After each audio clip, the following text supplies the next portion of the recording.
Comedy Now! Starring Darcy Michael.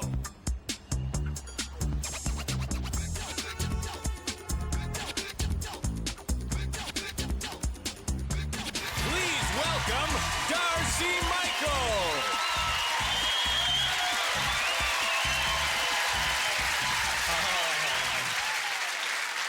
That's good enough. I heard you. How are we doing tonight, Toronto? We having fun? Thank you. Yeah, way good. Hello, Canada. Hello, balcony. Excellent. All 7 of you.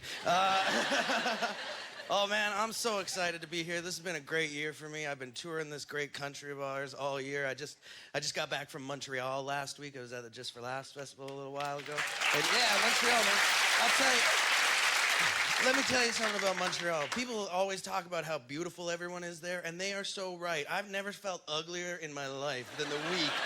Seriously, even the homeless people are better looking. It's crazy. And better dressed. It was wild. I gave this one homeless guy $5, and he gave it back, and he's like, get some new jeans. I'd never been to Montreal before. I didn't know if I was gonna like it or not. And I got there and I did a show. And right after the show, a guy came backstage and gave me a handful of hash. So now I love Montreal. It was crazy when he gave me the hash. I totally felt like I was on Oprah's Big Give. I was like, what? Oprah chose me? Oh, thank you, Jesus. Oh, I'll smoke that bitch's drug. Bring it on. Here's the thing, though. Believe it or not, I'd never smoked hash before. I've always stuck to the more natural stuff like pot and mushrooms and coke and ecstasy, you know? But whatever, I'll experiment, right? I smoked the tiniest bit of this hash in my hotel room, and I turned the TV on for what I thought would be like 10 minutes. I ended up watching the Quebec legislature for 2.5 hours. Fascinating. It was all in French, and I don't speak a word of French, but I understood everything they were saying. You know? Screw French immersion. Just give your kids some hash and send them to Quebec. You know? I have been traveling a lot. A few weeks ago, I was with another comic, and we were driving through the prairies, which, by the way, if you haven't driven through the prairies, don't. Unless you want to pull over on the highway and watch a dog run away for 3 days, it's not really worth it. The only thing that happened to us, which was kind of exciting, we were driving along the highway, and out of nowhere, about 50 feet in front of us, a helicopter made an emergency landing right on the highway. I'm not gonna lie to you guys, we had smoked a little bit of weed. And now a helicopter is landing on the highway.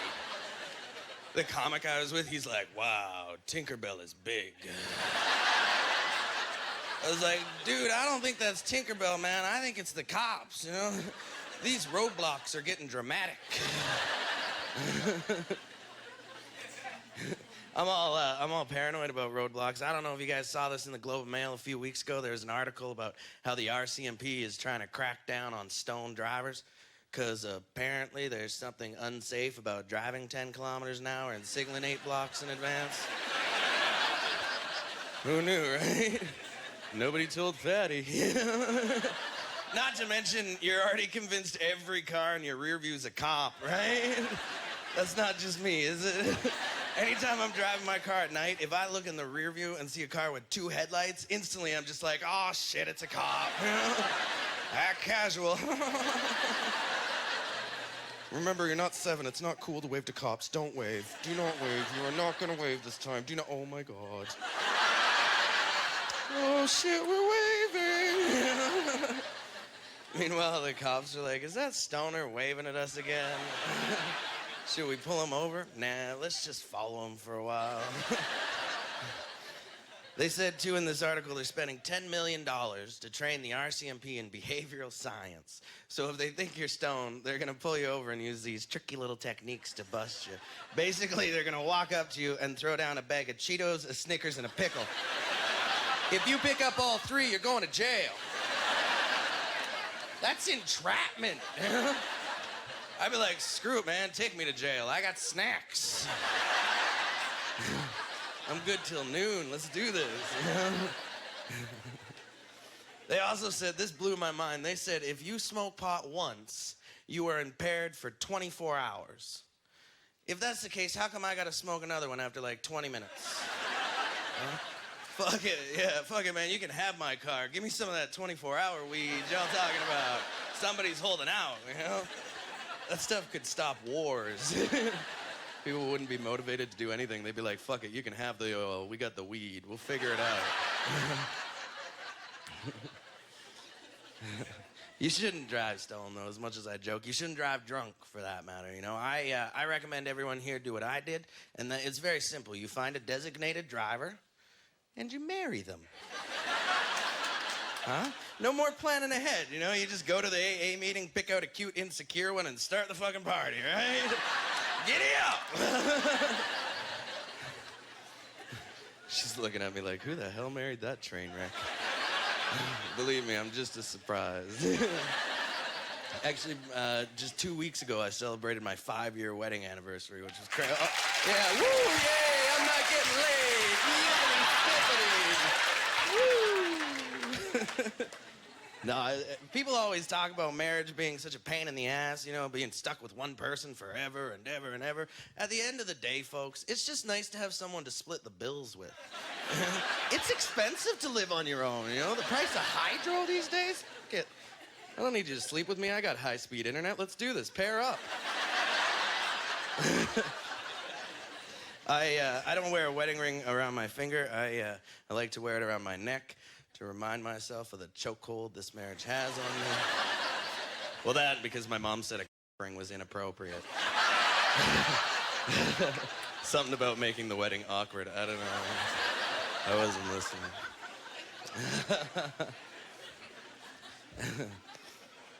My wife, Jeremy, hates that joke. There's some confused folks tonight. Believe it or not, guys, I really am gay, and I know some of you are like, either that is a lie or that is one ugly lesbian. But it's true, you know. People are always surprised to find out that I'm gay, and I guess it's because of how I look or how I talk or whatever. I'm one of those undercover fags. Surprise!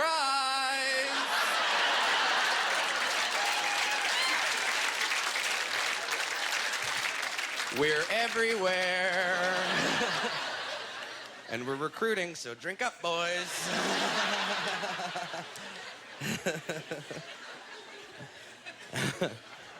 Oh, undercover fag. That'd be the lamest superhero ever.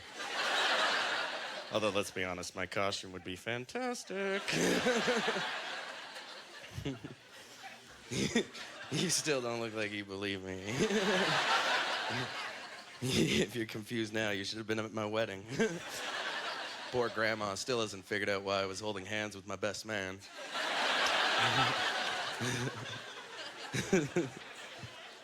Seriously, if you don't believe me, you want to come up here and play some gay chicken? Have you guys heard about gay chicken? Anybody? It's the YouTube sensation. Well, it is for me, at least. Basically, what it is you get a bunch of drunken straight boys and a video camera, and they play a game where two straight guys lean in to kiss each other, and whoever pulls away first is still a faggot for playing in the first place.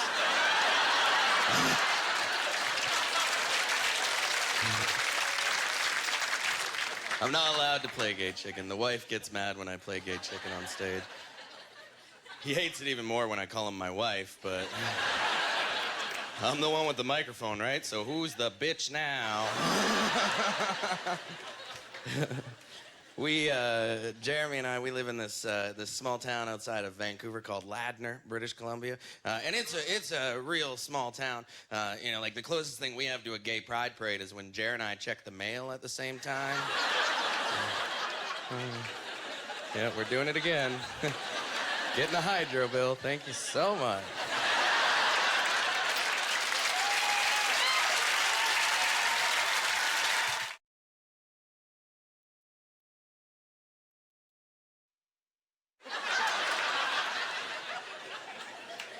What else did I want to tell you guys? Oh, look, a stoner that lost a train of thought. There's something original. Oh, shit, right, I got a kid, too. Damn it. I always forget about her. At least we're not at Disneyland this time, right? People always always assumed because we're gay and we have a daughter that we adopted, but that's not true. We got her at Walmart. They have everything there. She's not actually a kid. She's just a small Filipino lady we brought home with us.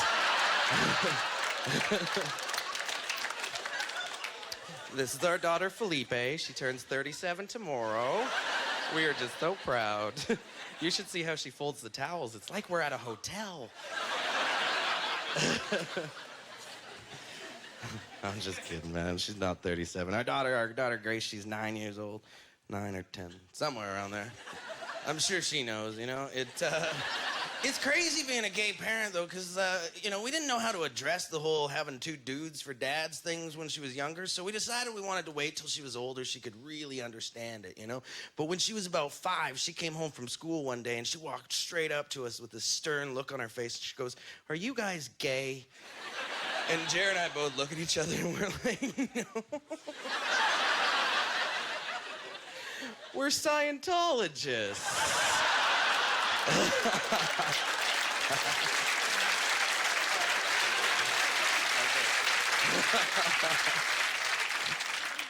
No. It's fun, man. My daughter, she started band this year, and she came home from school and told us she wanted to play the French horn.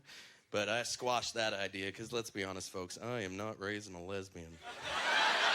No. Oh, come on. Everybody knows that all the girls that played the French horn grew up to be fuzz bumpers. Look it up on Wikipedia. It's a proven statistic, all right? Something about putting the fist in the horn and the... I don't know. I'm not a psychologist. I'm not, you know... She's too young to be thinking like that.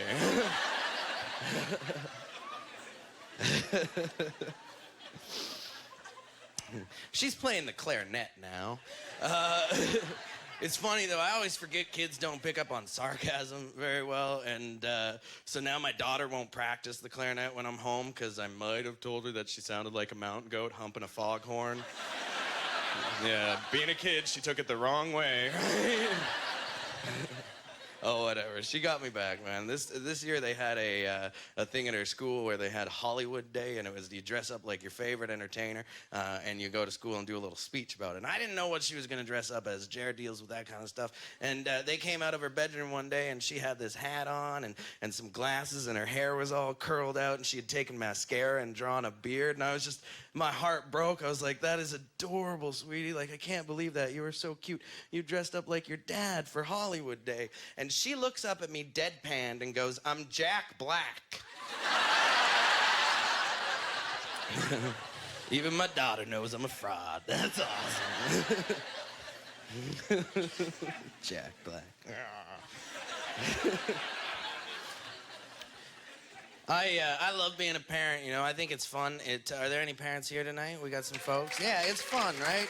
Kids have this zest for life that adults don't have. You know, they enjoy the simple things. Like, I took my daughter to the park last weekend, and she was on the swings, and she's laughing and screaming at the top of her lungs, you know, going, "Ha ha, I'm higher than you." And I'm thinking, no, you're not. You're about a quarter ounce behind, kid. Catch up. No, it's fun. She keeps me on my toes, though, you know. Like, a couple weeks ago, I was having a nap, and I woke up. We got one of these old, archaic answering machines at our house that it still uses a tape. You know, I'm pretty sure I bought it with my last check from CTV, but whatever. So I guess the phone rang, and then my daughter picked it up after the machine, so it recorded the conversation, you know, and I'm listening to the call, and I quickly realized it was my dealer she was talking to. Yeah, even I'm smart enough to know they shouldn't be talking yet, you know? So I'm listening to the call, and I'm like, "Dude, don't mention drugs, you know, don't mention drugs." And he goes, "I was wondering if your dad needed more medication." I was like, "Oh, sweet, good," you know? But then my daughter goes, "Oh, his medication. Hang on. Daddy, some guy wants to know if you need more weed." He didn't answer, but throw him in for a half ounce and don't fucking chintz him like last time. Daddy's little girl, right? There's nobody here from social services again, is there? I'm told that can't happen again. My brother and his wife just had a baby about 6 months ago, and they had me look after her for an afternoon. And don't judge them; I was their last option. But she's teething right now, and my brother told me this trick, and I'd never heard about it before. But when babies are teething, you take brandy and you rub it on their gums to make them feel better. Have you guys heard about that? I hadn't, and so I was like, okay, whatever. And sure enough, they leave. She starts crying. I try the brandy. Doesn't do a thing. Nothing happened, right? However, for future reference, 3 Jager bombs and a paralyzer worked like a charm. Like a charm. It was awesome. I tried to put her down for a nap, but she couldn't sleep because I think she had the spins, but... There's like 17 Dora the Explorers on her walls. Despite all this, the missus tells me the other day he thinks we should have more kids. And I don't know, man. I think one's enough. So I just sat him down, and I said, well, honey, all we can do is keep trying, right? If it's in God's plan, it's gonna happen, right? That was a very short conversation we had. I'm a little juvenile, apparently.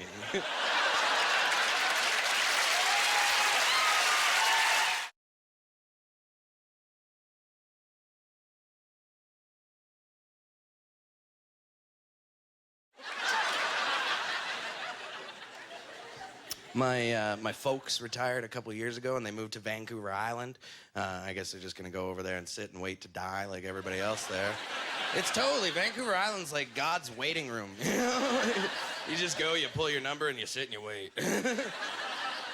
And they're getting loopy in their old age, man. It's insane right now. Like, they called me a couple weeks ago and told me that they're gonna have to put down our family dog, Dakota. He's an 11-year-old golden retriever. They're like, he's loopy, he's drooling, he's not sleeping well, all this stuff. And I was like, oh, that's heartbreaking, you know? I don't wanna put the dog down. They called me back the next day and they're like, we're not gonna put the dog down. I was like, that's kind of weird. And they were like, we forgot the other day we wanted to sleep in, so we gave him a sleeping pill too. And I guess he was a little groggy afterwards. And I was like, wow, you guys almost killed the dog. That's awesome, you know? Like, first thing I thought was, shit, we really should have gotten a second opinion on Grandpa. He could have just been sleeping. We killed Papa. Actually, while we're talking about my Papa, believe it or not, this where we're filming this at MTV's Masonic Temple, 70 years ago at this location at the temple, my grandfather was a member of the temple. So it's kind of a full circle moment for me, you know, like here I am up here on this stage 70 years later, telling my dirty gay jokes. Oh, the family's proud. They're proud. They're so proud. You know? My agent booked me for a fundraiser that I had to do a couple weeks ago, and I didn't know what it was for. I just knew it was a fundraiser, you know, and I got there, and I quickly deduced from all the testosterone that I was at a lesbian pride fundraiser. Now, don't get me wrong. I think lesbians are hilarious. The problem is they don't. It's not a myth. They really are that angry people. The best part about this gig was instead of curtains, or in this case, the Easter Bunny's house, these coy little bitches had used rainbow flags, hundreds of rainbow flags on the stage. And I don't know, I'm not a big fan of the rainbow flag, you know? I think it's a little gay. And it is. It's a little too gay, you know? Too much color. And I don't know why they chose the rainbow to represent the gay community. So I asked this crowd of lesbians, I was like, why the rainbow? And this one smart-ass lesbian shouts out, it's 'cause we come in all colors. Actually, sorry, it was more like, it's 'cause we come in all colors. I was like, honey, if you come in all colors, you need to see a fucking doctor. I think that's called syphilis. Sounds to me like someone's got a case of the nasty tang, you know? Yeah, then they all beat me up with their French horns. It was crazy. I noticed this year in Vancouver, there were a ton of straight people at the parade, a lot of straight families watching the parade and everything, and it hit me halfway through. I was like, oh my God, these are all people that couldn't afford tickets to Cirque du Soleil. Well, let's go see if the homos jump around on the street, I guess.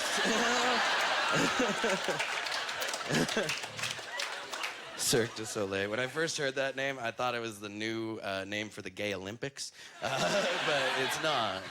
Gay Olympics, man. I think that's crazy that we have a Gay Olympics. Like, if you're really that good of an athlete, join the regular Olympics, right? Like, that's just cheapening the Olympic brand a bit, you know? What's next? Midget Olympics? Hey, little person, here's a straw. If you can vault over that pop can, we'll give you a loony on a string, huh? How's it sound, little guy? Look at you. You're like a grown-up bobblehead. Just want to put you on my dashboard and do figure eights all day. I don't care if there's any midgets here. I'd just be like, stay away. You have to talk in that high-pitched voice or they can't understand you. I didn't know that. I learned that on Little People Big World. It's crazy. You shouldn't make fun of little people, though. You never know when they're gonna find a set of stilts and punch you in the face. You guys may find this hard to believe, but I get into trouble sometimes after shows. I finished a show one night, and this dude came up to me, and he got right in my face, and he was really angry, pointing at me, and he's like, I know you're not really gay, and you're just up there telling homophobic jokes, and you're a homophobe. And, I tried to explain to him that I really was gay, but it didn't matter. He just wasn't listening. He kept calling me a homophobe, you know? So finally, I tried to prove it to him, and the next thing I know, he's running away from me crying, and I'm left holding his pants, screaming, who's the homophobe now? I'm pretty sure I won that round of gay chicken. I'm not keeping score, but, technically speaking.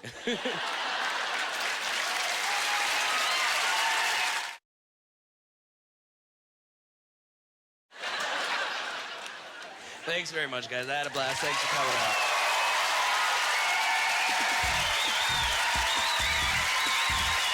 Ladies and gentlemen, Darcy Michael.